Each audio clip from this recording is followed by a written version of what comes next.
Salam, hər vaxtınız xeyir. Mən Quliyeva Səidə Novruz qızı.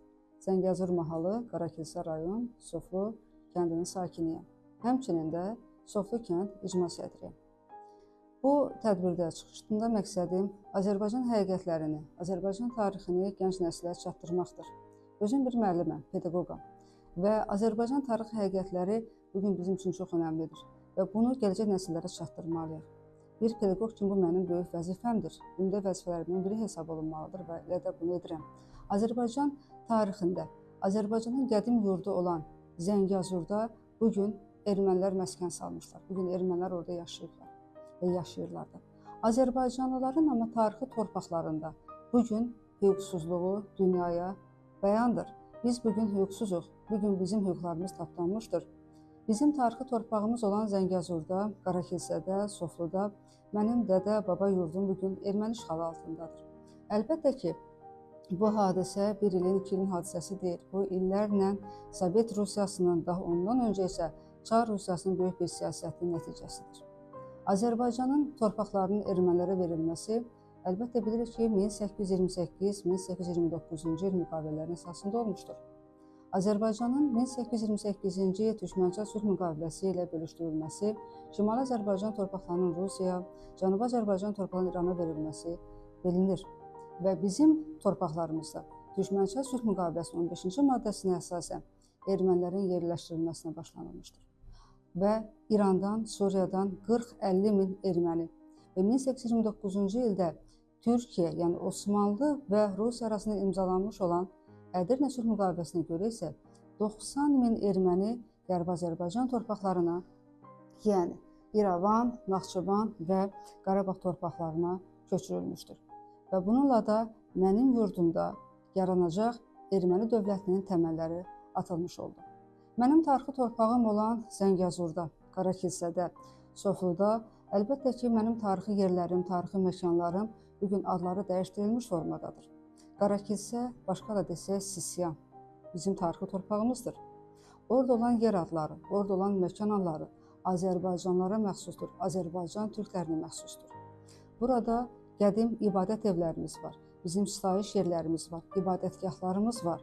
Onların içərisində Seyid Hacı Seyid Pirini, eləcə də Molla Qayıb Pirini, eləcə də Molla Hacı Molla Pirini və bundan əlavə isə burada hərəmlər, qırxlar günü göstərə bilərik ki, bunlar bizim tarixi ibadətgahlarımızdır, sitayiş yerlərimizdir. Bundan başqa, burada bizim bulaqlarımız var. Nəcəfalı bulağından, Zınqırovlu bulaqdan, Tərovlu bulağından danışa bilərik. Eləcə də Turş su bulağı və bununla neçə bizim bulaqlarımız var, yer adlarımız var. Və həmin o yer adları, əlbəttə bu bizim tarixi bulaqlarımızın adları hamısı dəyişdirildi. Bizim toponimlərimiz dəyişdirildi. Xalqımızın orada yaşamaması, bu torpaqların Azərbaycanlılara yox, qədimdən ermənilərə məxsus olması haqqında ermənilər dünyaya car çəkirlər. Amma bunlar reallıqdır. Bu Azərbaycan torpağıdır. Biz bunu bilirik. Və bir müəllim olaraq da mənim ən böyük vəzifəm bu həqiqətləri insanlara çatdırmaqdır və mən bu sahədə çalışıram. Əlbəttə ki, Qərbi Azərbaycan icması yarandığı dövrdən Qərbi Azərbaycan icmasının üzvlərindən, fəal üzvlərindən biriyəm. Eləcə də Soflu kənd icmasında sədriyəm. Və Soflu kənd icmasının sədri olduğum dövrdən başlayaraqsa, bu həqiqətləri daha çox yaymağa başlayıram. Və çünki bilirəm ki, bu mənim yurdumdur və mən gec-tez öz yurduma, öz baba torpağıma qayıdacam. Mənim böyüklərimin, atamın, anamın, eləcə də nənəmin, babamın danışdıqları hər zaman mənim qulağımda sırğa kimi qalmışdadır. Və mən həmin torpaqda olan, yetişən o bitkilərin dadını Naxçıvandan aldım. Belə ki, keçən il mən bu vaxtlar aprel-may aylarında Naxçıvanda oldum və Naxçıvanda orada olan bizim bitkilərimizin dadına baxdım. Həmin o dadlar Qərbi Azərbaycanın dadıydı. Həmin dadlar Soflunun dadıydı. Sofluda bitən o bitkilər həmçində Naxçıvanda var idi. O dadı bir daha oradan aldım. Və həqiqətən də vətən həsrəti, vətən eşqi bir daha mənim ürəyimdə alovlandı. Və mən bir daha öz doğma yurduma, öz ocağıma qayıdacağımı inamla yaşayıram. Və əminəm ki, mən gec-tez bu torpağıma qayıdacam. Qərbi Azərbaycan ərazisində ermənilərin məskunlaşmasına bir tarixi nəzər yetirsək, bayaq dedim ki, bizim Qərbi Azərbaycan torpaqlarında, yəni İrəvanda, Zəngəzurda, Dərələyəzdə, Göyçəgöl ətraf ərazilərdə ermənilər 1828-ci il Türkmənçay və 1829 Ədirnə sülh müqaviləsi ilə yerləşdirilməyə başlandı. Bu, Türkmənçay sülh müqaviləsinin 15-ci maddəsi idi. Bu, əlbəttə ki, böyük bir ədalətsizlik idi. Orada yaşayan soydaşlarımız isə oradan artıq köçürülməsi ikinci böyük bir bəla idi. Belə ki, 1947-ci il 23 dekabr tarixli fərmanı əsasən Moskvanın göstərişi ilə Qərbi Azərbaycanda yaşayan soydaşlarımızın 1948-1953-cü ildə Aran torpaqlarına, Kür-Araz torpağına köçürülməsi haqqında fərman verilmişdir. Və bununla da Azərbaycanlıların öz doğma yurtlarından deportasiyasına başlanılmışdır. Və ikinci deportasiya 1988-1991-ci illərdə olmuşdur. Və mənim Dədibaba kəndim olan Soflu kəndindən sonuncu Azərbaycanlının çıxarılması 1988-ci il 26 noyabr tarixində olmuşdur.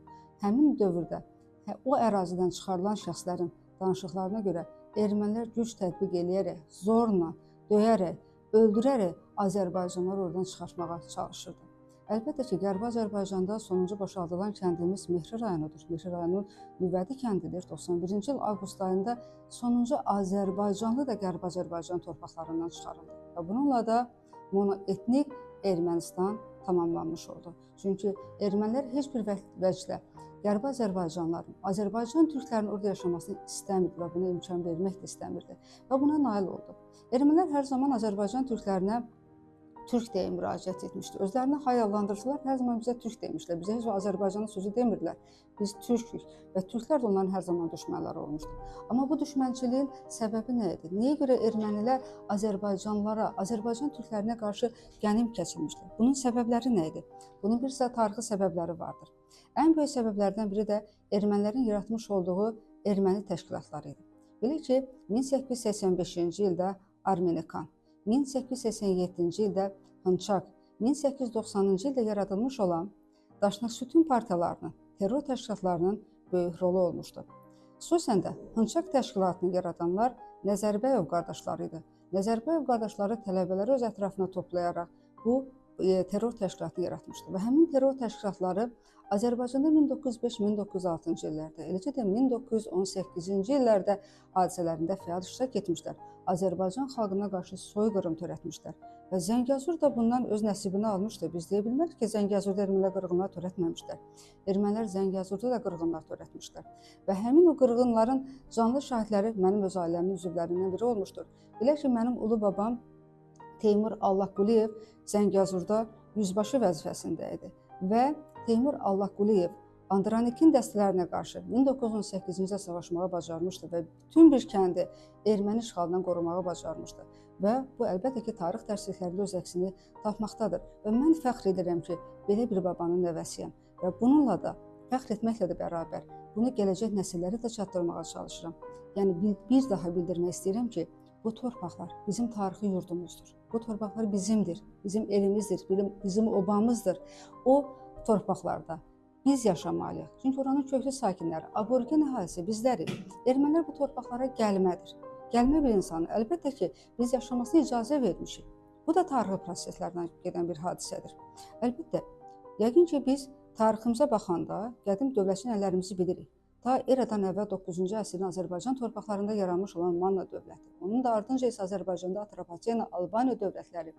Bundan əlavə isə Ərəb xilafətinin zəifləməsi nəticəsində Azərbaycan ərazisində yaranan Sacıoğlular dövləti, Salarilər dövləti, Şirvanşahlar dövləti, eləcə də Şəddadi və Rəvadilər dövlətinin tarixi və bundan əlavə Azərbaycanı vahid dövlət halında birləşdirilmiş olan Eldənizlər, Eldənizlərdən sonra isə Azərbaycan dövlətləri olan Qaraqoyunlu, yəni Oğuz dövləti olan Qaraqoyunlu, Oğuz dövləti olan Ağqoyunlu dövləti, eləcə də Oğuz tayfaların birləşərək yaratmış olduğu Səfəvilər dövləti, Səfəvlərdən sonra isə Əfşarlar, Əfşarlardan sonra isə Azərbaycanın xanlıqlara parçalanması, ən böyük xanlıqlardan biri məsələ İrəvan xanlığı və bu xanlıqların Çar Rusiyası tərəfindən tutulması, ləğvindən sonra 1918-ci ilin may ayının 28-də Azərbaycan Xalq Cümhuriyyətinin yaranması. Əlbəttə ki, bizim xalq cümhuriyyətimiz Azərbaycanda yaranmamışdı. Azərbaycan xalq cümhuriyyəti Tiflisdə elan edilmişdi. Bunun səbəbləri var idi. Çünki Bakı, Azərbaycan torpaqları bizim əlimizdə deyildi. Həmin dövrdə Bakı və Azərbaycan torpağı Erməni Daşnak birliyinin, eləcə də bolşeviklərin əlində cəmləşmişdi. Və biz bu səbəbdən öz cümhuriyyətimizi Tiflisdə yaratdıq. Amma Tiflisdə yaratmağımıza rəğmən biz tarixi Azərbaycan torpağı olan İrəvanı da ermənilərə güzəşdirdik. Bu hadisə 1918-ci ilin 29 may tarixində oldu. 29 may tarixində biz İrəvanı ermənilərə güzəştə getdik. Bunun bir sıra səbəbləri var idi. Bunun səbəblərindən biri ermənilərin digər Azərbaycan torpaqlarına olan ərazi iddiasından vaz keçməsi idi. Çünki ermənilərin ərazi iddiasını davam etməkdə idi və onların Naxçıvana, Qərbi Azərbaycanın digər torpaqlarına, eləcə də Qarabağa olan əsassız iddialarına son qoymaq üçün biz İrəvanı ermənilərə vermək məcburiyyətində qaldıq. Əlbəttə, 1918-ci ilin 4 iyun Batum müqaviləsində Azərbaycanın istiqlaliyyətini tanıyan Osmanlı belə bir şərtli müqaviləni də həmçinin də Ermənistan Respublikası ilə bağlamışdı. Ermənistan Respublikası ilə bağlanan müqaviləyə əsasən ermənilərin sərhədləri dəqiqləşdirilmişdi, əlavə torpaq payının verilməsi nəzərdə tutulmurdu. Ermənilər bununla razılaşmışdılar. Amma bu razılaşma ta ki Azərbaycan Xalq Cümhuriyyətinin süqutuna kimi davam etdi. Belə ki, ermənilər o dövrlərdə əlbəttə ki, çaxnaşma yaradır. Azərbaycanın qərb torpaqlarında, Qərbi Azərbaycanda, Qarabağda qətliamlar törədirdilər. Əlbəttə, Azərbaycanın qəhrəman oğulları, igid oğulları bunların qarşısını ala bilirdi. Onların içərisində Xosrov bəy Sultanov, Sultan bəy Sultanov qardaşlarına xüsusilə qeyd etmək lazımdır ki, onlar Qarabağda, Qərbi Azərbaycanda törədilən erməni qırğınlarının qarşısını ala bilirdilər. Nəhayət ki, 1920-ci ilin 28 aprel tarixində Azərbaycan Xalq Cümhuriyyətinin süqutundan sonra 1920-ci ilin may ayında Şərur Dərələyəz torpağı, mənim ana yurdum. Mən də deyərəm ki, mənim anam Dərələyəz qızıdır. Dərələyəzin Keşiş kəndi Qabaqlı kəndindəndir. Dədə ana yurdum olan Dərələyəz ermənilərə verildi və qeyd şərtsiz. Və bu artıq digər Qərbi Azərbaycan torpaqlarının da ermənilərə verilməsini davam etdirdi. Belə ki, Nəriman Nərimanovun Cənubi Qafqaz ölkələri arasında sərhəd yoxdur ifadəsini deməsi ermənilərin bir növ çörəyinə yağ çəkmiş oldu. Ermənilər bunun davamınca Zəngəzuru, bunun davamınca Naxçıvanı da istəyirdilər. 1921-ci ildə yuxarı Zəngəzur torpağı ermənilərə verildi. Ermənilər Naxçıvana da ərazi iddialarına başlamışlar. Amma Naxçıvan Azərbaycanın ərazisində qalmasında isə Türkiyənin, Osmanlının böyük xidmətləri olmuşdu o dövrdə. 1921-ci ilin 16 mart Moskva, 1921-ci il 13 oktyabr Qars müqaviləsi nəticəsində Naxçıvan Azərbaycanın ayrılmaz tərkib hissəsi elan olundu və Azərbaycan Naxçıvanı üçüncü bir ölkəyə güzəştə gedə bilməzdi. Amma ermənilər sakitləşmək istəmirdi. Ermənilər artıq Qarabağı ərazi iddialarına başladılar. Qarabağı ərazi iddiaları 1920-ci ildən başlamışdı və 1923-cü ilin 7 iyul tarixində Dağlıq Qarabağ Muxtar Vilayəti yaradıldı və Dağlıq Qarabağ Muxtar Vilayəti yaradılmaqla da ermənilərə muxtariyyət verildi.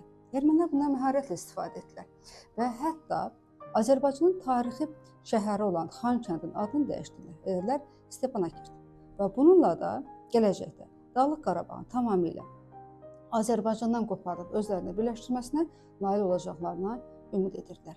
Əlbəttə, bu tarixi proses uzun illər davam etdi.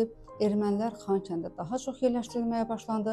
Orada yaşayan Azərbaycanlılar oradan çıxarıldı və ki, Xankəndə 90% erməni, 10% Azərbaycanlı məskunlaşdırıldı. Bu da düşünülmüş bir siyasət idi.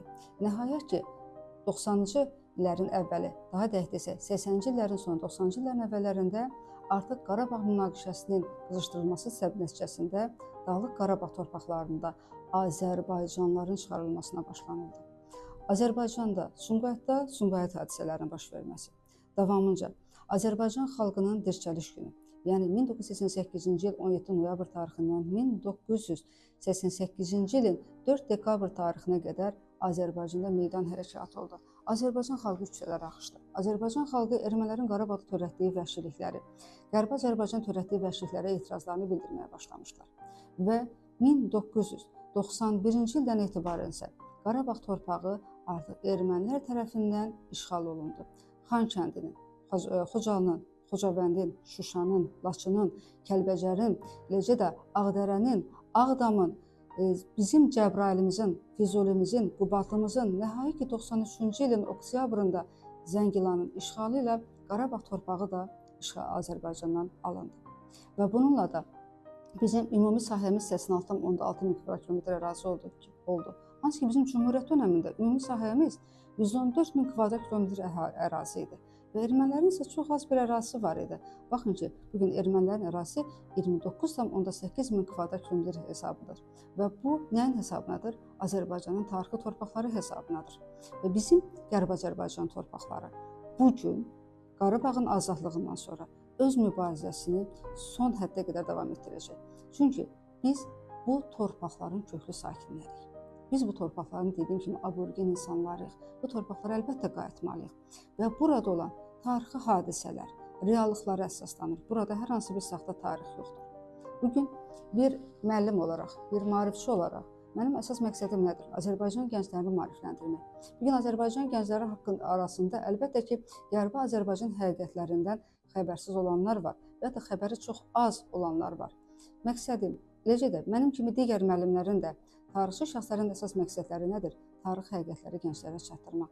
Qərbi Azərbaycan torpaqlarının Azərbaycanlara məxsusluğunu, burada məkan, yer adlarının Azərbaycanlara məxsusluğunu qəbul etdirməkdir və bunu təsdiqləməkdir. Və bu işdə mən fəaliyyətə başlamışam. Hətta keçən il mən Azərbaycan tarixi dərslik çıxartdım. Həmin dərslikdə də bu məsələyə xüsusilə toxunmuşam. Burada bizim tarixi xəritələrimiz, yəni Sovetlərdən öncə də Çar Rusiyasının dönəmində olan xəritələrimiz və həmin xəritələrdə Qərbi Azərbaycan torpaqlarının Azərbaycana məxsusluğu təsdiqlənir. Yəni burada reallıq var, burada həmişə saxta bir tarix yoxdur. Hansı ermənilərin yaratmış olduğu saxta xəritələr deyil. Bu xəritələr Çar Rusiyasının dövründə çəkilmiş xəritələrdir. Bunlar Sovet Rusiyasının dövründə çəkilmiş xəritələrdir və həmin xəritələr də bizim gənclərə aşılanır. Və həmin gənclər bugün Azərbaycan tarixini, Azərbaycan həqiqətlərini daha dərindən öyrənə bilirlər.